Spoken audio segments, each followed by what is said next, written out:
Le réchauffement des océans s'accélère, une menace pour les écosystèmes et le climat. Un rapport alarmant de l'Observatoire européen Copernicus révèle que le réchauffement des océans a presque doublé depuis 2005, un constat inquiétant qui confirme une tendance déjà observée ces dernières décennies. En 2023, plus de 20% de la surface océanique mondiale a été touchée par des vagues de chaleur marine sévères, avec des conséquences dramatiques sur les écosystèmes marins et les événements climatiques extrêmes. Des océans surchauffent. Quelle cause? La hausse des températures océaniques est directement liée à l'augmentation des émissions de gaz à effet de serre, GES, et à l'accumulation de chaleur dans l'atmosphère. Selon les scientifiques, les océans absorbent plus de 90% de l'excès de chaleur généré par le réchauffement climatique, jouant un rôle essentiel dans la régulation thermique de la planète. Cependant, cette capacité d'absorption a des limites. La concentration croissante de CO favorise l'effet de serre, piégeant davantage de chaleur. L'affaiblissement des courants océaniques, notamment du Gulf Stream, modifie la distribution de la chaleur et perturbe les cycles climatiques. L'augmentation de la température de surface entraîne une diminution de l'absorption du CO par les océans, réduisant ainsi leur rôle de puits de carbone. Des impacts en cascade sur les écosystèmes marins. La montée des températures marines affecte profondément la biodiversité océanique et engendre des déséquilibres majeurs dans les écosystèmes. Blanchissement des coraux. Les coraux, qui abritent 25% de la biodiversité marine, sont gravement menacés par l'élévation des températures. Le blanchissement, causé par l'expulsion des algues symbiotiques indispensables à leur survie, s'accélère et pourrait devenir irréversible si la tendance se poursuit.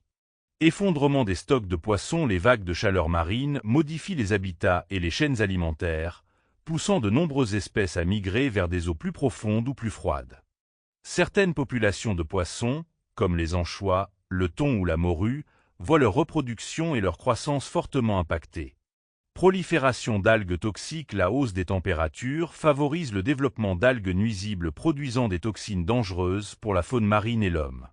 Ces proliférations, appelées marées rouges, sont de plus en plus fréquentes et compromettent les activités de pêche et d'aquaculture. Des conséquences climatiques dévastatrices. Outre leurs effets sur la biodiversité, les océans en surchauffe influencent également les phénomènes météorologiques extrêmes, ouragans et tempêtes plus violents.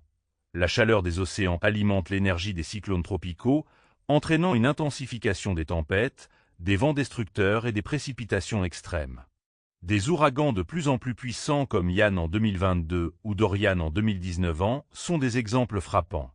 Montée du niveau de la mer. L'expansion thermique des océans et la fonte des glaciers polaires contribuent à l'élévation du niveau marin, menaçant les populations côtières et les infrastructures. D'ici 2100, certaines îles et villes littorales pourraient devenir inhabitables. Sécheresse et canicules accrues. L'évaporation accrue des océans modifie les régimes de précipitation, amplifiant les périodes de sécheresse et les vagues de chaleur dans plusieurs régions du monde. Que peut-on faire? Face à cette urgence climatique, des mesures d'atténuation et d'adaptation sont indispensables. Réduction des émissions de CO. Une transition énergétique rapide vers les énergies renouvelables et la sobriété carbone est essentielle pour limiter le réchauffement des océans. Protection des écosystèmes marins. Renforcer les aires marines protégées, lutter contre la surpêche et préserver les récifs coralliens sont des actions prioritaires.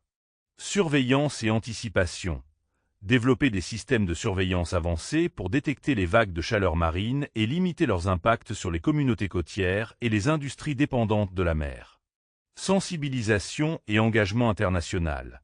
Accélérer les accords mondiaux sur la réduction des GES et promouvoir une gestion durable des ressources marines. Un avenir incertain, mais encore réversible. Le réchauffement des océans n'est pas une fatalité. Si des actions immédiates et ambitieuses sont mises en place, il est encore possible de limiter les dégâts et de préserver la biodiversité marine. Chaque degré compte, et l'avenir de la planète dépend de notre capacité à agir maintenant. Merci d'avoir regardé cette vidéo. N'hésitez pas à vous abonner à la chaîne, donner un petit pouce en l'air, activer la cloche, passer un commentaire et partager avec les vôtres.